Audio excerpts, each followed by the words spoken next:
disingkirkan oleh Tuhan di tengah-tengah kehidupan kita. Nah, saya pikir tidak ada yang salah dengan doa tersebut. Damai sejahtera dari Allah Bapa yang melampaui segala akal, itulah kiranya yang memelihara hati dan pikiranmu dalam Kristus Yesus Tuhan kita. Amin. Shalom Bapak Ibu Saudaraku yang dikasihi oleh Tuhan kita Yesus Kristus. Kita akan mendengarkan kebenaran firman Tuhan di Minggu 21 setelah Trinitatis, Minggu 29 Oktober 2023, yang dikutip dari kitab 1 Tesalonika pasal 2 ayat 1 sampai ayat yang ke-8. Saya akan bacakan bagi kita sekalian. Demikian firman Tuhan. Kamu sendiri pun memang tahu, saudara-saudara, bahwa kedatangan kami di antaramu tidaklah sia-sia. Tetapi sungguh pun kami sebelumnya, seperti kamu tahu, telah dianiaya dan dihina di Filipi. Namun dengan pertolongan Allah kita, kami beroleh keberanian untuk memberitakan Injil Allah kepada kamu dalam perjuangan yang berat. Sebab nasihat kami tidak lahir dari kesesatan atau dari maksud yang tidak murni, dan juga tidak disertai tipu daya. Sebaliknya, karena Allah telah menganggap kami layak untuk mempercayakan Injil kepada kami, karena itulah kami berbicara, bukan untuk menyukakan manusia, melainkan untuk menyukakan Allah yang menguji hati kita. Karena kami tidak pernah bermulut manis, hal itu kamu ketahui, dan tidak pernah mempunyai maksud loba yang tersembunyi. Allah adalah saksi. Juga tidak pernah kami mencari pujian dari manusia, baik dari kamu maupun dari orang-orang lain, sekalipun kami dapat berbuat demikian sebagai rasul-rasul Kristus.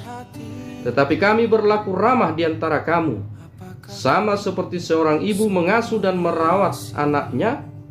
Demikianlah kami dalam kasih sayang yang besar akan kamu, bukan saja rela membagi Injil Allah dengan kamu, tetapi juga hidup kami sendiri dengan kamu, karena kamu telah kami kasihi.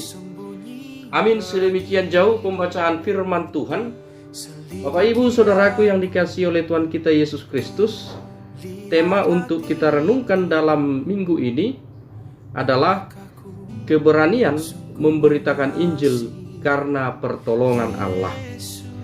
Bapak Ibu yang dikasihi Tuhan, dalam menjalani kehidupan kita saat ini, di era atau zaman yang boleh dikatakan semakin maju dan modern, tidak salah barangkali jika saya katakan bahwa sudah semakin sulit untuk melakukan pemberitaan Injil pada saat ini.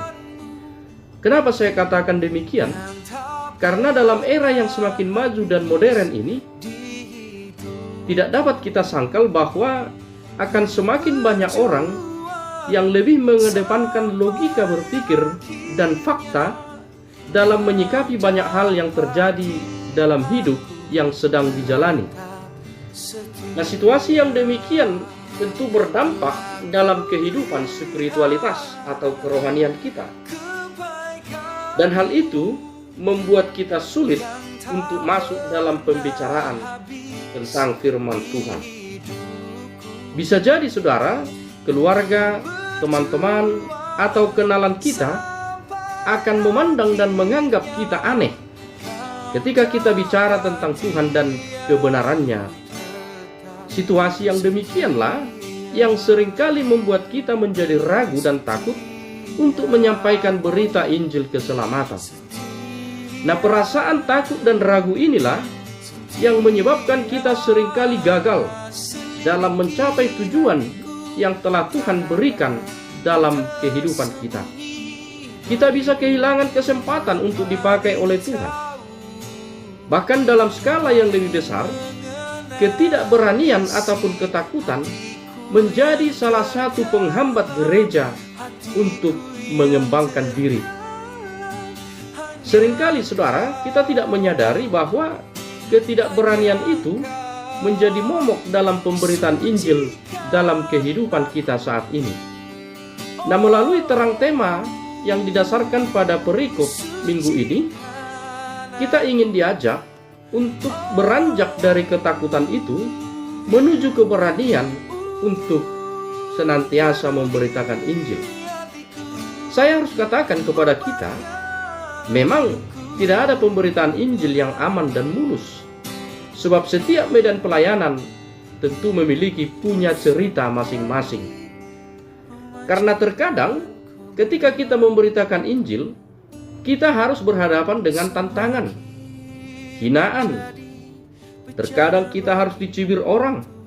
Dan bahkan Bapak Ibu tidak jarang juga diremehkan dan bahkan tidak diperdulikan.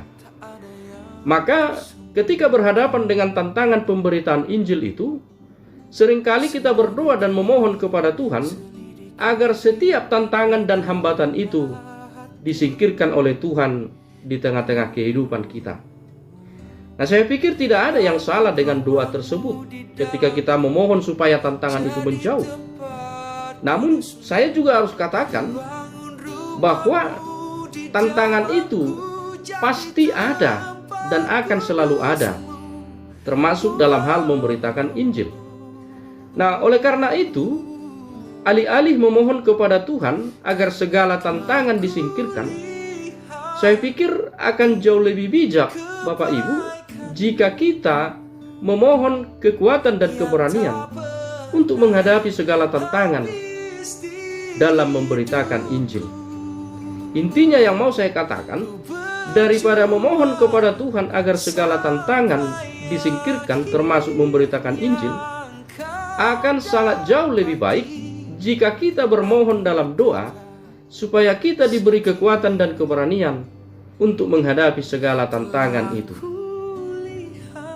Saya jadi teringat Bapak Ibu akan sebuah penggalan syair kor yang berbunyi, "Jangan minta laut tidak bergelombang, namun mintalah kekuatan untuk mengarunginya." Nah, saya pikir penggalan syair kor itu sangat benar. Karena biar bagaimanapun Bapak Ibu, gelombang tantangan hidup termasuk dalam pemberitaan Injil, itu pasti akan selalu kita temui. Tidak bisa hal tersebut kita hindari. Oleh karena itu, saya katakan tadi, jauh lebih baik dan lebih bijak apabila kita lebih meminta kekuatan untuk menghadapi setiap gelombang tantangan hidup, termasuk dalam pemberitaan Injil. Nah, Bapak Ibu jemaat Tuhan, bagaimana menyikapi tantangan dalam memberitakan Injil? Saya pikir itu yang perlu kita renungkan pada saat ini.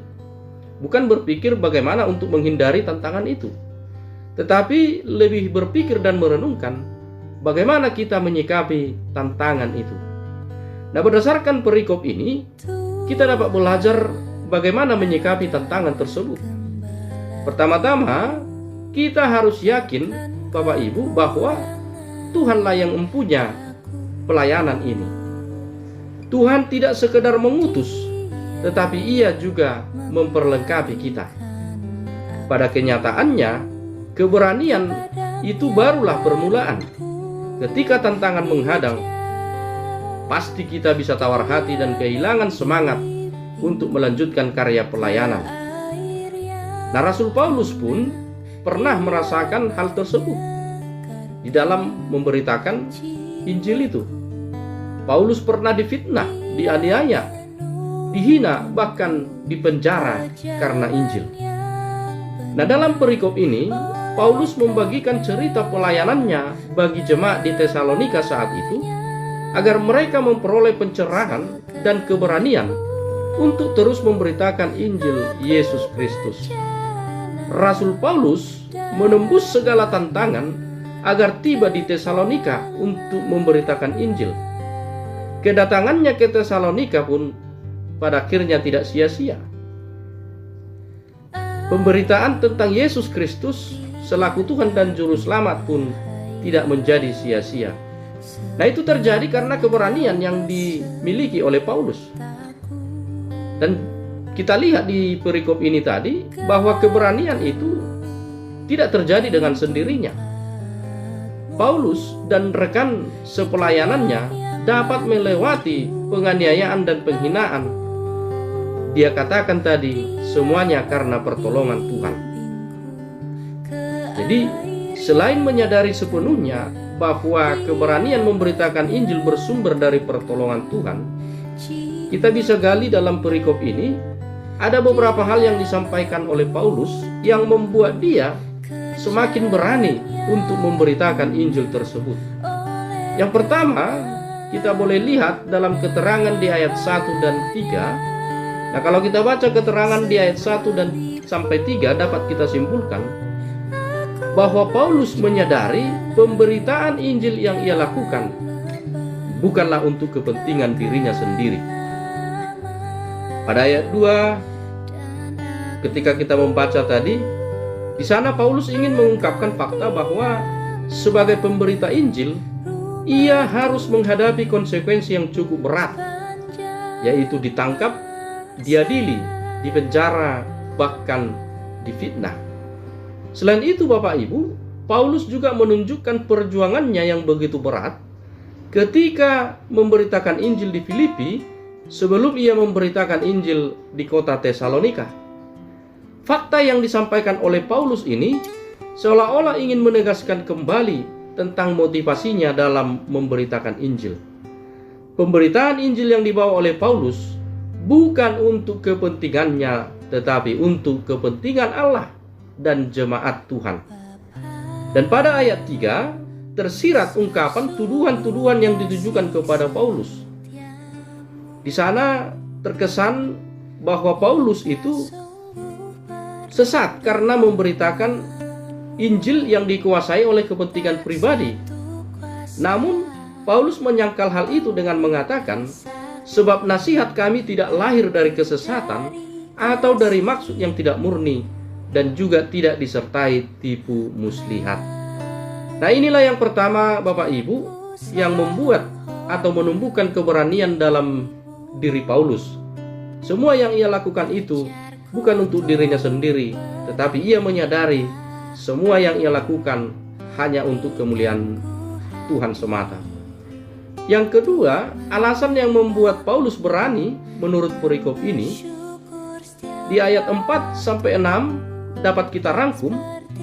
Di sini Paulus menyadari sepenuhnya bahwa tugas memberitakan Injil adalah sebuah perintah Allah. Kalau dikatakan perintah, Bapak Ibu, berarti harus dilaksanakan, bukan sebuah pilihan, tetapi keharusan. Itulah kalau dikatakan perintah. Nah, di ayat 4 sampai 6, Paulus hendak memberikan semacam klarifikasi terhadap hal-hal negatif yang dialamatkan kepadanya. Segala hal tentang pelayanannya diungkapkan secara gamblang dalam ayat 4 sampai 6 tadi. Tujuannya tentu adalah untuk meyakinkan jemaat tentang motivasinya dalam memberitakan Injil.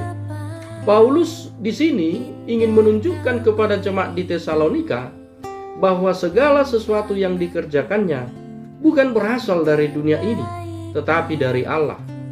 Allah sendirilah yang telah menguji dan mempercayakan pekerjaan pemberitaan Injil ini kepada Paulus.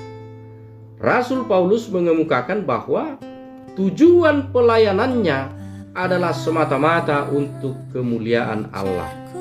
Paulus menempatkan Allah sebagai saksi atas pelayanannya, atas sikap yang tidak loba dan bermulut manis dia katakan tadi. Sekalipun dengan sikap tersebut, Paulus layak untuk mendapatkan pujian dari jemaat maupun orang lain, tetapi bukan itu yang menjadi tujuan pelayanannya, sebagaimana ia katakan tadi di ayat 6. Oleh karena itu, Bapak Ibu, keutamaan yang dilakukan oleh Paulus patut dipuji dan menjadi pujian, tetapi bukan pujian manusia yang dicari Paulus, melainkan pujian untuk kemuliaan Allah. Dan yang ketiga, alasan kenapa Paulus begitu berani untuk memberitakan Injil tersebut, dikatakan di dalam ayat 7, keberanian itu didasari oleh ketulusan. Sangat menarik, Bapak Ibu, kalau kita baca ayat 7. Dalam ayat 7 Paulus mengatakan, Di sana dia menggunakan metafora seorang ibu dalam menggembalakan jemaatnya. Dalam hal ini, Paulus menempatkan dirinya di antara jemaat sebagai ibu yang merawat anak-anaknya sendiri. Bahkan Paulus menganggap dirinya sebagai ibu yang melahirkan dan menderita sakit bersalin demi anaknya. Nah, sebenarnya penggunaan metafora ini ingin menunjukkan adanya kedekatan antara Paulus dengan jemaat di Tesalonika, sekaligus ingin menolak tuduhan orang-orang di Tesalonika yang berlawanan dengan Paulus pada saat itu. Nah, melalui metafora ini juga Paulus menegaskan bahwa seorang ibu tidak akan mungkin menjerumuskan anaknya, demikian juga dia tidak akan mungkin menjerumuskan jemaat Tesalonika dengan ajaran-ajaran yang sesat. Sama seperti ibu, saya katakan tadi, yang tidak akan mencelakakan anaknya sendiri. Nah, saudaraku yang dikasihi oleh Tuhan kita Yesus Kristus, tugas pemberitaan Injil, saya katakan tadi, bukanlah sebuah pilihan, namun adalah keharusan bagi setiap orang yang percaya kepada Tuhan. Dan tugas itu diamanatkan oleh Yesus sendiri. Kalau kita ingat perkataan Tuhan Yesus sesaat sebelum ia naik ke surga, "Pergilah, jadikanlah semua bangsa muridku." Itu adalah amanat agung dari Tuhan Yesus kepada setiap orang yang mengaku percaya kepadanya. Itu sebabnya saya katakan tadi, pemberitaan Injil ini adalah suatu keharusan, bukan pilihan. Maka bagaimanapun tantangannya, oleh karena pertolongan Tuhan, kalau memang kita juga didasari oleh motivasi yang tulus dan murni, maka kita akan memiliki keberanian untuk memberitakan itu. Oleh karena itu, saudaraku yang dikasihi Tuhan, lakukanlah tugas pemberitaan Injil itu dengan sepenuh hati. Memang, kalau kita baca di Alkitab, Tuhan tidak pernah menjamin bahwa dalam melakukan tugas memberitakan Injil itu, semuanya akan berjalan dengan mulus dan tanpa tantangan. Namun, kita juga harus ingat bahwa Tuhan menjanjikan pertolongan dan keberanian untuk melakukan semuanya itu. Oleh karena itu, Bapak Ibu Saudara yang dikasihi Tuhan, milikilah keberanian tersebut. Marilah kita berani untuk memberitakan Injil, tentu bukan karena kekuatan dan gagah kita, tetapi karena kita menyadari sumber pertolongan, sumber keberanian itu hanya dari Tuhan semata. Kiranya Tuhan memberikan kekuatan, keberanian kepada setiap kita pada saat ini untuk tetap bersemangat dalam memberitakan Injil. Bukan hanya lewat mimbar, saudaraku, kita memberitakan Injil, tetapi dalam kehidupan yang kita jalani, itu adalah ladang kita untuk memberitakan siapa Kristus di tengah-tengah kehidupan kita. Tuhan memberkati dan memberikan keberanian kepada kita sekalian. Amin. Kita berdoa. Terima kasih Tuhan atas firman-Mu. Kami percaya ketika Tuhan bersama dengan kami, ketika Roh Kudus-Mu memberikan kekuatan kepada kami, maka kami akan diberi kemampuan dan juga kekuatan, keberanian untuk memberitakan Injil Kristus dimanapun kami melangkah dalam kehidupan ini. Oleh karena itu Bapa, jangan tinggalkan kami, tetapi Tuhanlah senantiasa yang berjalan di hadapan kami, menuntun kami, sehingga kami benar-benar berani untuk memberitakan Injil di dalam setiap aktivitas, dimanapun kami melangkah, apapun yang kami lakukan. Terpuji Engkau Bapa atas firman-Mu, di dalam nama Yesus Kristus, terimalah doa kami. Amin. Ajarilah kami ini